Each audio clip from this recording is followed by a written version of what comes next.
Hey, internet friends, this is Magic Brad on the Magic Brad Show in Synergy Cafe, and I've got a new friend that's just down 35W here from Minneapolis, living in Dallas, Texas, and his name is Angel, and the last name is Ribo. You there, Angel? I am here indeed. Thank you for having me, Magic Brad, and thank you everybody who's listening to us today. How was the weather down there? I understood you guys got some of our Minnesota snow down there a while ago. Oh, come on, don't remind me. That wasn't the worst thing, right? The worst thing was having no power for a long time. Yeah. So weather today is we have some clouds and it's sunny, and we were 49 at the beginning of the day. So probably right now we are over 50. You got the power back. Oh yeah. But the funny thing is that we're having internet outages. Oh sure. Yeah. So Also we have to get ready for that. Hopefully this will go smoothly. Yeah. Absolutely. No. I mean, the thing is, how to say this? You would never imagine that you would be 35 degrees inside your house. I mean, it's like crazy stuff. And how can we possibly do that? You see your breath? It was dark, so I don't remember. Well, Angel, I don't do these real long. I keep them kind of condensed. And Oh, please, absolutely. I'm all about it. Please. Absolutely. Thank you. How long have you lived in Dallas? For 10 years now. Okay, deep roots. Yeah, it's a great place. It's a great place. Yeah, absolutely. And you're married and got kids? You're a single? I'm married. I have 3 kids. Okay. 2 live at home. The other one left already. So yeah. So I mean, we are excited. We love it here. We're very, very into the community. We are volunteers in local hospices, volunteers in the schools. So we are all in here. I mean, we love it here. We are north of Dallas, actually, in a place called Plano, and it's a. Oh, that's where they make the tackle boxes, the fishing tackle boxes in Plano, Texas. It can be. I don't know. I should be a fisherman. Oh, the tackle boxes. Oh, okay. Oh, okay. Yeah, I don't. I think it's the second person that has told me that before. It could be. But there's so many headquarters of large corporations right now. So many things happening in the area that probably like the ones that have lived here, probably they are more like acquainted with former companies, like companies that have been Sure. Well, here forever. I'm 63, almost 64 years old. So I'm talking way back when I was a teenager going fishing. I remember I had a plastic Plano tackle box and wow. Okay. Plano. So who would have thunk it? So tell us a little bit about. I mean, let me tell you something. We've been here for 10 years, and there's places that when we came here, there was nothing built. Mm-hmm. And as you know, Texas is the second largest state in the union. Yeah. So there's so much space to fill, that we are in. I mean, it's amazing the amount of companies and headquarters that are relocating every single year. It's also fascinating how fast they can build buildings these days. Yeah, true. Yeah, very, not like very brick true. by brick by brick anymore. They take them big slabs and put them up, and poof, they got a warehouse. I agree. I agree. I don't know what's going to happen with the space, with the office space right now, with all the virus and everything. But anyway, people will figure it out. I mean, we're business people, so everybody figures out what to do with the surroundings. But it's a great area. It's an international area. There's people from many different places in the world here. Very important, high-tech industry. So again, multicultural. This is really a melting pot of cultures here in Plano, Texas. Do you consider yourself an entrepreneur? I do. In the business world? Totally. Yeah. You got that entrepreneurial spirit, and we will innovate and adjust. My background is in the event industry, events, travel, and tourism. Guess what? COVID doesn't like that. That said no. So yeah. I had to innovate, and that's why I'm doing a lot more online things like this, just staying out there, making it happen. So tell us a little bit about your business and what you do. Your thank you. Absolutely. So basically, both corporate CEOs and established entrepreneurs, they hire me to bridge the gap globally for expansion and exposure. Basically, I help them grow or accelerate the growth of their businesses through strategies related to going global, basically. Mm-hmm. And basically, it's two very, very defined parts. One is, exposure. It's all about how do you get the right exposure in the right market at the right with the right target, right? Mm-hmm. And the other one is how to get, basically, it's more like business development. how to find the right clients or partners or partnerships or distributors or resellers. It depends on what service or product you're providing. So you work with a lot of different type of people, I'm sure. And Yes. do you run into like the old school guys that want to do like radio and TV because that's what works, and they won't innovate into a different way? Well, I haven't had that conversation, but I definitely deal with old school guys. And I think that everybody is so sensitive already about online, that, I mean, I have been offered myself to have a show on a radio station. But obviously then it's all about, I would have it if I could bring my clients on, and then I could help them, publicize their system, their products and services, right? So it all depends. It all goes down to the audience that you are serving. But I think that right now, even the older schoolers are really, they know that they have to be online. And to that purpose, actually, I use LinkedIn extensively. Yeah. I use as you probably have seen, I mean, I'm very active on LinkedIn. I have 27,000 connections. I literally interact with a few, over, now that I counted, it's over 1,500, almost 2,000 people on LinkedIn interacting every single week, literally. Wow. So yeah, I have it's where that's my world. It's where I, interact with everybody. Well, the reason I bring it up, because I'm in the event business, and there was a party supply store locally here, and the old school guys, they've been around for like 30 years or something like that. They wanted to do radio ads. They didn't really want to put money into this social media thing because they wanted to do the old radio. And you could take that money and you can really put it into a much better place online these days when you understand that kind of thing. Some don't. But it's a great way of thinking still, because so the question that I like, I'm not the person that asks, can we do this or can we do that? Like, close-ended questions. I'm more the kind of guy that asks my clients, my partners, I ask, how can we? Yeah. And I think that at the end of the day, the main reason why they wanted to be on radio shows or let's say the classic radio, is because of the human touch. And for instance, the other day I was having a conversation with an entrepreneur. He wanted me to help her launch a show online.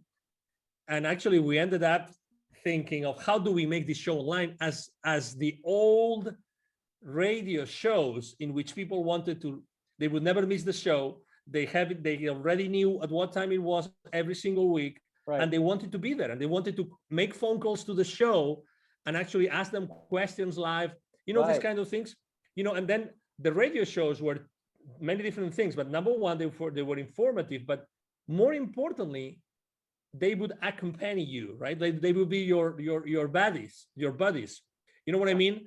If you felt kind of alone or you didn't know what to do, you would go to those programs because you like the host or co-hosts, right? And it's a place where you wanted to be heard and you were curious about the questions of others.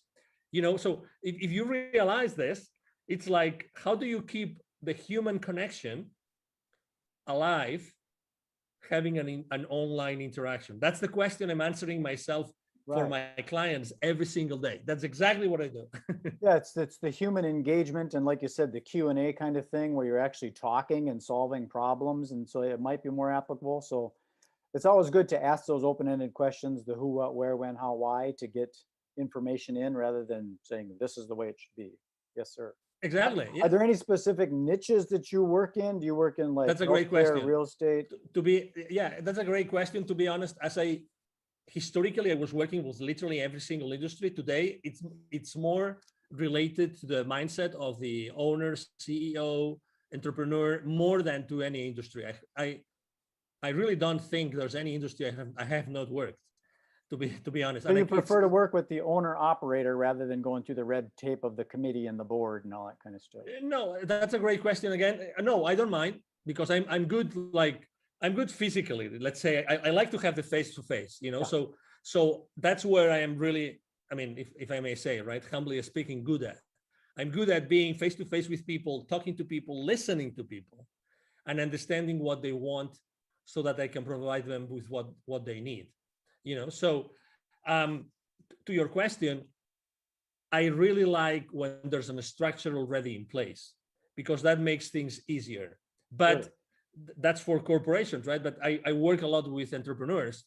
So, it's all about the mindset of the person you're working with rather than the kind of company, either size or industry, really. Sure. Yeah, because sometimes people are concerned about their competition, Yeah. and maybe there is no competition. You're just in your own lane. Depends on how Yeah. fast you want to drive. But yeah, and that's one of the reasons why, for instance, last year here in the Dallas business arena, I was helping an accelerator with their entrepreneurs and startup owners. And we did a couple of webinars throughout the year, last year, about pivoting in times of crisis. And a lot of entrepreneurs, while pivoting, is like you are starting over your business, right? Somehow. So they were afraid of, oh, is there competition or there is no competition? I think that's the wrong question, very, very humbly speaking, okay? I think that's the wrong question. The thing is, I mean, do I really like what I'm going to do or to sell? Mm-hmm. Do I have the expertise? Is there an audience for this? And are they going to pay for it? If you're able to answer those 4 questions, then the competition really becomes irrelevant. Because right. If you're able to do yourself, you're able to do something better than the competition, if there's competition, then you're going to thrive. So the question is rather not if there's competition, is how can I differentiate myself? And again, I also believe that the same way I told you before that I don't pick like industries, or I don't pick company sizes, or profiles. I pick mindset. I think it's the exact same way. I think that even if you provide the same service as someone else, I think that you are going to be, there's still going to be an audience, because people will like you as opposed to someone else. You know what I mean? I agree. So let's say you and I, we both provide the same service. By nature, there's going to be people that naturally will be attracted to you, and other will be attracted to me. Sure. Just because of who you are, even because of your physical appearance, the way you speak, your accent.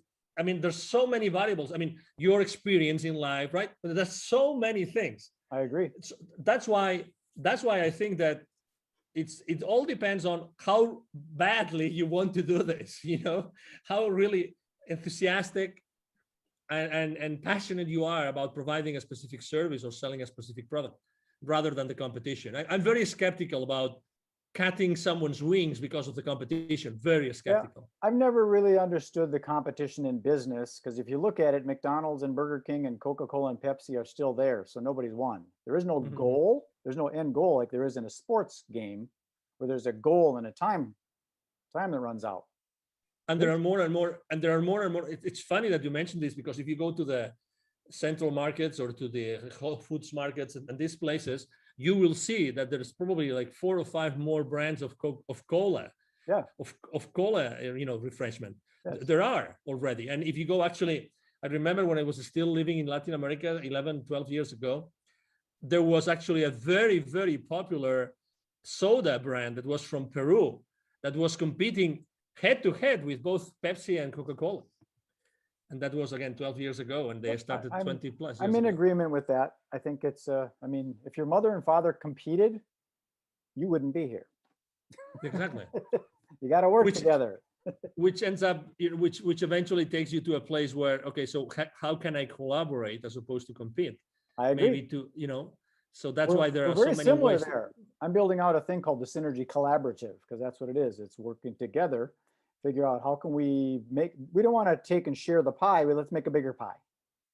So let me tell you something. So every time I speak about the main mistakes that entrepreneurs make when they start their own journey, collaboration is one of the main mistakes. Number 1, because it's a blind spot for them.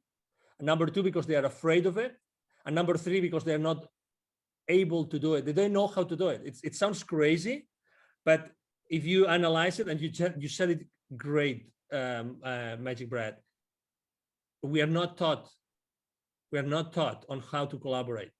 How many subjects did you have? How many periods did you have in your elementary or middle or high schools about collaborating. What's the right way for collaborating? Well, our brains are functioning with the left and the right. So we already got that good and evil and the black and white and the separation. You got to realize that there is a gray.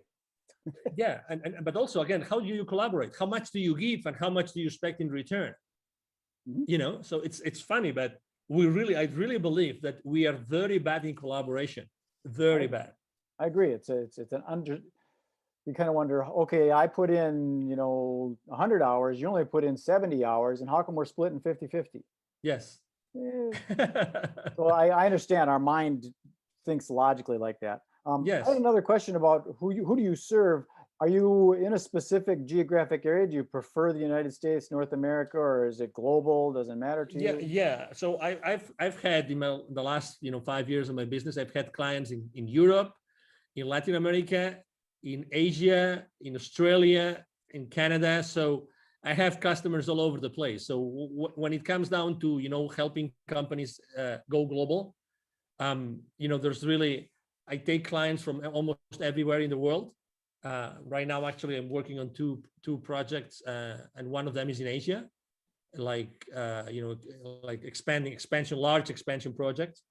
And, there's really no geographical origin. Obviously, I have a very important, footprint here in the Dallas area because I'm here. So there's a lot of executives that know me and know who I am, right? Because they see me around. But my clients really come from anywhere in the world because of the online world. Because some of the things that I'm working on, it's hard for me to work with someone over in Singapore or Bali, Indonesia, because the calendar is so flip-flopped. We're going to meet on Monday, but guess what? It's Tuesday there. Yeah.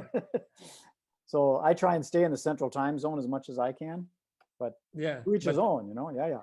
I just had a conference call video conference call at 9:30 a.m. here in Central, and it was really late at night for them. But we try to compensate. We try to do like late for me, late for them, late for me, late for them. So we try. I like the way you operate because it's kind of doesn't matter because over on the other side of the planet, you got early morning people and they got late night people. It depends on the vibe and stuff. So it sounds like you're very open to whoever wants to work with you. I am. Done. Yeah. That's true. So yeah, typically, I have to say I work a lot of hours. A good day for me is a day in which I have a 2 or 3 hour break in the middle. Okay. So I see my day in 2 big chunks, really, because of that. So, so I have a big chunk in the morning, starting really early. And then I have a big chunk, let's say after 5, I have another big chunk of, Asia is waking up and Europe is going to sleep, so. What would be some of the key words that you would use for when people are looking for you, if they're searching you out? Yeah, international expansion, international exposure.